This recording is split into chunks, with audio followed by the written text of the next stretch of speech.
New Thought Media Network. We are a global broadcast network of positive music, media, and entertainment, inspiring humanity's evolution along the journey of enlightenment and creating a world of love, peace, empowerment, and prosperity for all. New Thought Media Network. Positively inspiring.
Hey everybody, Tracy Brown here, and it's Tuesday. It's just afternoon Mountain Time. That means it is time for the Inclusive Church.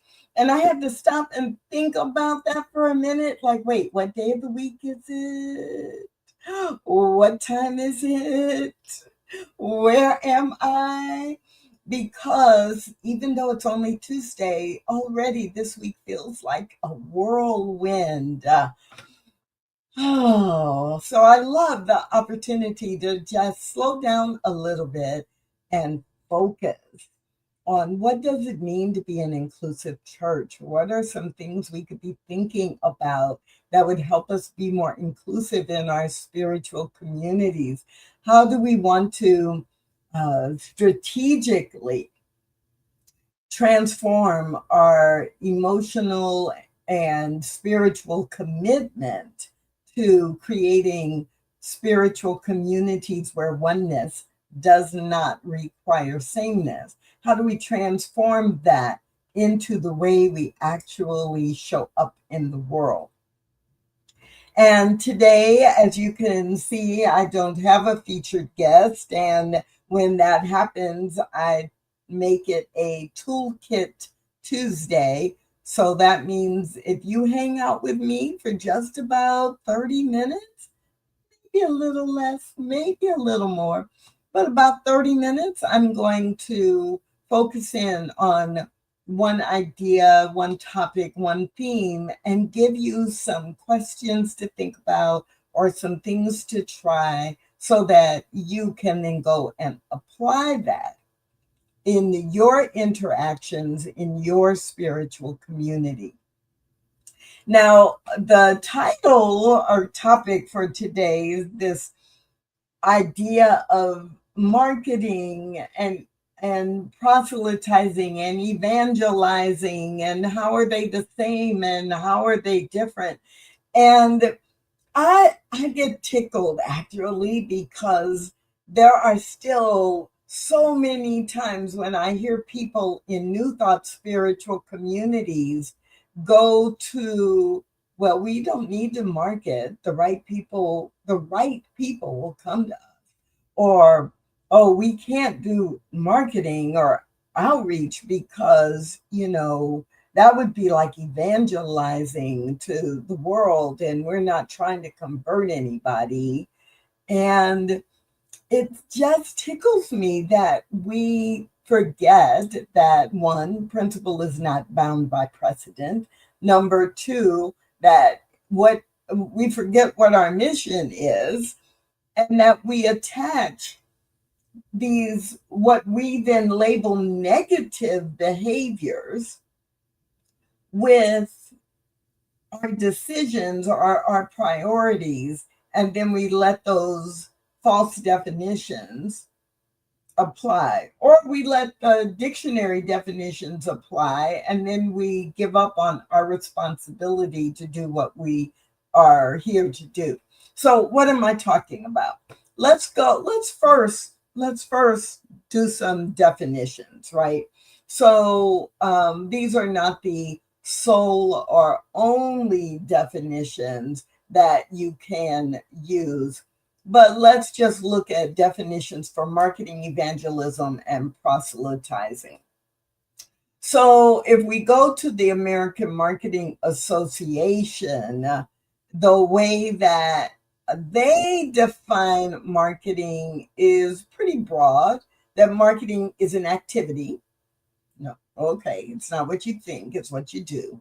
Marketing is an activity that institutionalizes and creates processes for creating, communicating, delivering, and exchanging whatever it is that you offer and its value.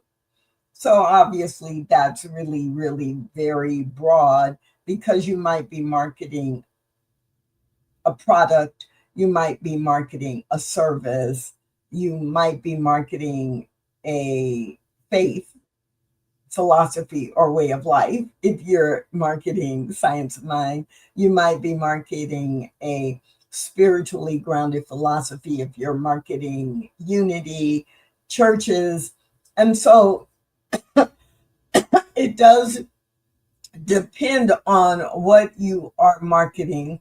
Another definition that I really like, that I found in a very, very high level internet search, is that marketing is the performance of business activities that direct the flow of goods and services from the producer to the consumer or user. Yes. The Merriam-Webster dictionary definition of marketing is the process or the technique of promoting, selling, and distributing a product or a service. So is your church a product? Is your church a service? I don't know how you would answer that. But marketing is closing the gap between what you have to offer and those who can use it or buy it or need it. Okay, so evangelism. I loved this definition of evangelism. The spreading of the Christian gospel by public preaching or personal witness.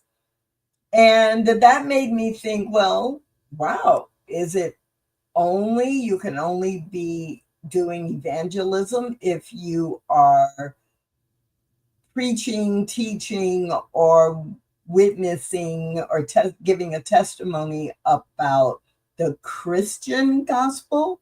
So I looked a little further and found this. In biblical terms, evangelism is the act of proclaiming the gospel or good news of Jesus Christ with the aim of persuading others to believe in him and to receive salvation. It is essentially sharing the message of Jesus' life, death, and resurrection, and the offer of forgiveness and eternal life through faith in Jesus. And so again, it was directly related to Christian gospel. And then this too is related to Christianity and to Jesus, but I liked it, so I'm going to share it with you too.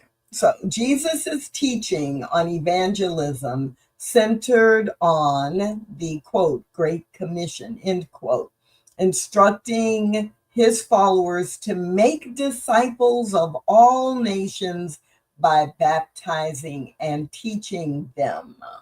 This involves sharing the good news or the gospel and inviting others to believe in Jesus and to be saved. Evangelism in this context is not just a suggestion, but a command.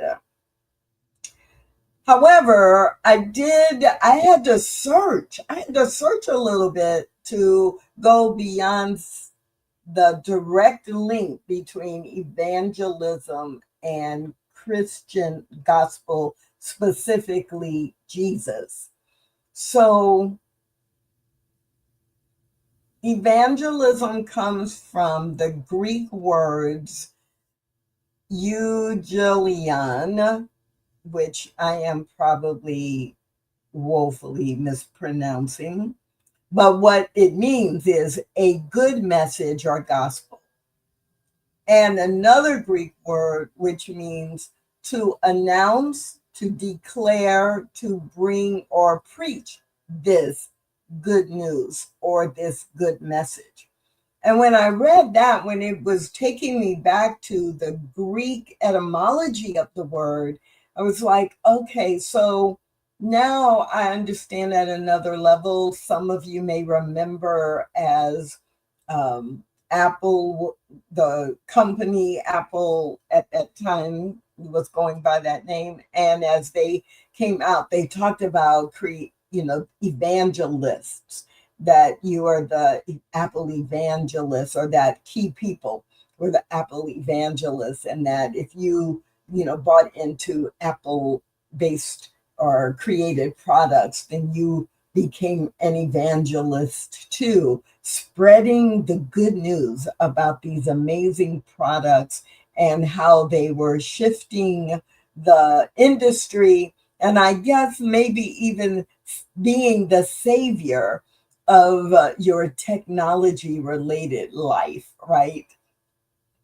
And so we have seen evangelism used in other ways than just related to Jesus and Christianity, but it's pretty rare.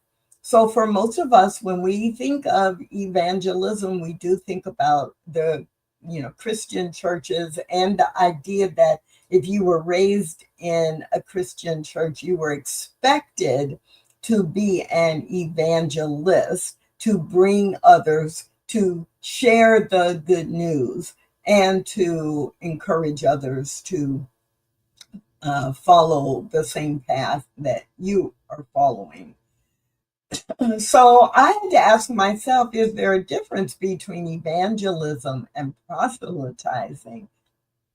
Because when I was growing up, and I was pretty young, a tween or an early teenager, I would have said they are exactly the same thing. And then when I got older, I was like, well, I think there's a nuance, right? When you're proselytizing, maybe you actually are a little more pushy than just being, there was a part of evangelism that was kind of, yes, it's exciting. Yes, it's my own testimony. Whereas with proselytizing, it felt like, in my mind, as I got a little bit older, more like, I am telling you, you are bad, you are wrong, etc., and I am here to save you, versus I'm sharing what's good about my religion so that you know why it's good for me. And proselytizing felt more like, you're the problem, you're bad, and this is going to fix you.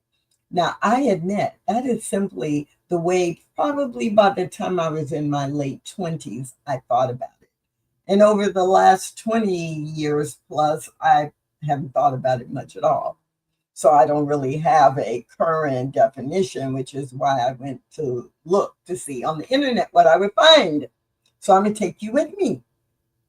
So the definition and some of the comments about proselytize or proselytizing on the internet right now are, the definition of to proselytize is to convert or attempt to convert someone from one religion, belief, or opinion to another. So this definition separates evangelizing as from sharing to proselytizing. That's your purpose. Your goal is to convert someone from whatever they believe now to what you want them to believe. And another definition was to, in the Merriam-Webster dictionary, it was to induce someone to convert to your faith, to one's faith, to convince, to induce someone else to convert to your faith. And then the second definition is to recruit someone to join one's party, one's institution, or to cause them to join one's party, one's institution. And so it is, in these definitions, more of the focus on that is the focus, get them to switch, get them to change, versus evangelism is more of I am sharing, this is a possible path for you, this is what works for me, and this is the path to being saved. That's what I believe. But proselytizing is very much focused on you must change. So why do I share all of that with you? Because my experience over the last 35 years in New Thought spiritual communities is that in general, many people are behaving in a way that is like an allergy. Like it's an allergy. I was beat up in the Christian traditions, and I'm not going to go out there and I'm not going to tell people about what is working for me in New Thought because I don't want to be seen as an evangelist. As if I had the power to force somebody to change what they're doing or what they believe. So when the word marketing comes up in New Thought spiritual communities, often there's an aversion to it. Like, oh, no, we can't do that. So in the remaining time that we have together today, in the next 10, 12 minutes, what I want to do is encourage you to really think about that. Because so much of what we believe is in our subconscious beliefs. We've just adapted them or adopted them, and we've not actually consciously chosen them. And I want you to consciously choose to market if it is appropriate for you. And the reason I add that is this. You can have an inclusive spiritual community with 5 people. You can. If you want your church to be 5 people or 10 people, or let's say you have 40 people right now and you all love each other and you can have an inclusive community because you can have 40 people and you all know each other real well. You're not all the same. You're different age groups. You grew up in different places. Maybe some people speak a different language, but you're comfortable and you're not trying to grow your church. You could be inclusive and you don't need to do any other marketing. Although I would say just by you sharing with your friends or family members what you're doing, that's a form of marketing. But so you don't have to market to be inclusive. However, the nature of being inclusive and growing, with those two things are in your strategic priorities, then you are going to have to market. The days of saying, oh, we're here and everyone is welcome, and because we're here holding the space, the right people will show up and they will find us.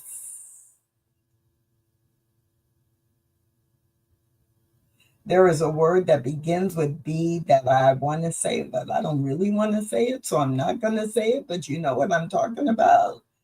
Yeah. That's not going to work for you. And then there are people who are like, well, yes, we want to grow. And yes, we are committed to being inclusive. And so we have asked everyone in our community on Sunday to say out loud a prayer for inclusion. We don't need to mark it because we do a weekly prayer for inclusion. I believe prayer works. I really do. And What I believe is that when we pray, we then embody the prayer. And so if I'm doing a prayer every Sunday, then that is going to, at some point, integrate with my behavior and my conversations. And in effect, I and people in my community will be marketing. The question becomes, are they doing it in a coordinated fashion that gets us the results that we want? So if you have an intention to grow and you have an intention to be inclusive, there will be some marketing involved. So I want to encourage you to heal your unhealed woundedness about the traditional definitions of evangelism and proselytizing. Be aware of, get really aware of what story you're making up about what marketing is, what evangelism is, what proselytizing is, and then create your own new story. And how do you do that? What are some of the questions that you might ask yourself individually, or you might ask yourself as a church group, as a congregation, or as a board of directors, or as a core council, or a staff at a New Thought spiritual community or in a ministry? What are some of the things you want to be sure to ask? So, number one, go back to, why does your church exist? Really, why do you exist? Do you exist to serve 5 people? Okay, then maybe you don't need to do any marketing. If you have something in your mission or purpose statement about reaching as many people as possible, or providing education in the city or the community, the neighborhood where your church is located, if you are not in a brick and mortar church, because we define church as wherever people are gathering to learn and practice the spiritual principles that you teach. So let's say you have a virtual ministry and you are reaching out to people who are all over the community. Well, you're not going to reach them if you don't have a marketing plan. So why does your church exist? Right? My home spiritual community, we're really clear about our purpose. We're radically inclusive. We're spiritually progressive, and we're all about transforming lives. So we can transform 30 lives and achieve our mission. We don't have to grow in our purpose, but we're going to start there. And then we're going to look at what is your why for saying you're committed to inclusion, and what is your why for saying you need to reach more people. So in the spiritual community, that is my home community right now, right? We want to reach more people because we want to make sure that people throughout the Dallas-Fort Worth area and the world are able to use these spiritual principles that we teach in their daily lives to have a positive effect on the world as well as on their individual lives. And so that means we're constantly reaching out to different kinds of people in different ways. And we want to grow because in that growth, we then have more people to demonstrate the principles. More people's lives are radically inclusive, spiritually progressive, and not only transforming their individual lives, but the lives of the people they interact with. So you need to be able to articulate and go back to not only why do you exist, but why do you want to be inclusive, and or why do you want to grow? And I would encourage you to have that conversation with a group of people. And if you find that most of the answers are really the effective ego driven, well, we want to be the biggest New Thought community, the New Thought church in our community. Or, oh, if we're bigger, then our minister will get invited to do prayer at the city hall or our minister will be included on things in the New Thought media, in the New Thought media movement. No, in the New Thought movement overall. Like, we'll have a reputation of being bigger or better. And there's nothing wrong with that. But it is ego driven if you're not connecting it to, we have a goal to grow our community from touching an average of 75 people a week to touching 100 people a week within the next year. And 5 years from now, we want to be touching 350 people a week, right? So if that's what you're trying to do, that's not about, just so that we can be bigger. We're creating some metrics that allow us to measure our progress. And so those are some of the kinds of questions that you want to ask. But again, I'm just going to repeat it one more time because I think it's so important. You can be an inclusive spiritual community with 5 people. And if that serves your mission and your long-term goals, then you don't have to grow and you probably don't have to market. But what I keep hearing from many, many, many spiritual communities that are affiliated with New Thought denominations is that because they haven't marketed, because they have confused or conflated marketing with the negative side of evangelism or proselytizing, because of that, there's been no real strategic marketing. And now 90% or more of their community are the same race and over the age of 60. And some don't have hardly anyone under the age of 70. And because of that, they're realizing, oh my, we have a lot to offer. And these principles that we teach are really relevant today. And we need to market to people who are in their 20s, 30s, 40s, and 50s and create a different kind of community. And so if that's you, or if that's your congregation, your church, then you are going to have to heal any woundedness that is in you or your folks, your congregation, around evangelism and proselytizing, because you can redefine them just like I am redefining the word church, reclaiming it as not a building, but as the people who come together. So I'm going to close out with the call to action for things that you can do as you're asking those questions. Number 1, examine your reason. Examine your reason for wanting to be inclusive and wanting to grow. Number 2, examine the methods that you are using or considering using in order to be inclusive and in order to grow. Number 3, then design the specific strategy that you want to take and who will be involved and what are your key messages and key actions. Because it's not just what you say, it's how you say it and what you do. And then 4, identify upfront how you will measure your progress.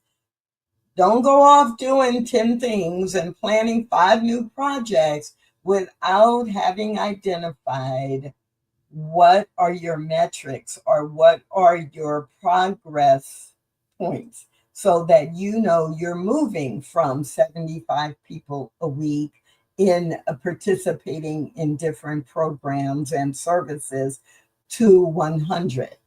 And how will you celebrate when you get to averaging 100 week after week after week, even though you're on your way to 150, 175, and ultimately 5 years from now, 350 people engaging in your services, your classes, your programs online and in person.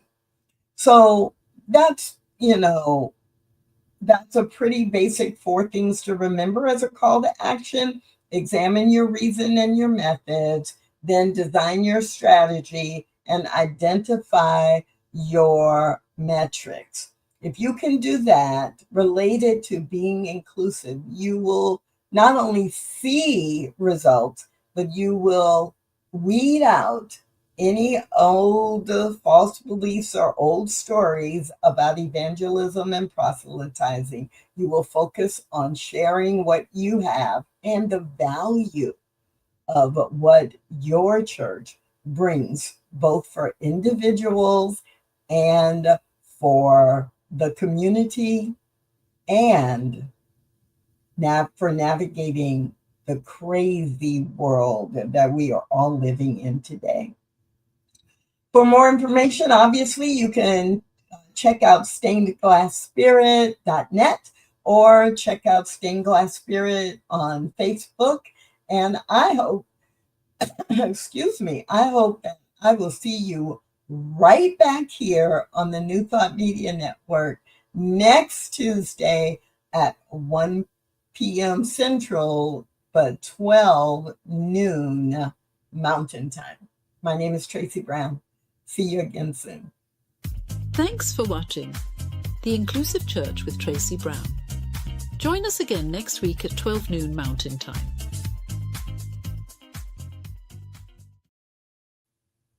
On behalf of everyone at New Thought Media Network, thank you for being a member of our virtual family.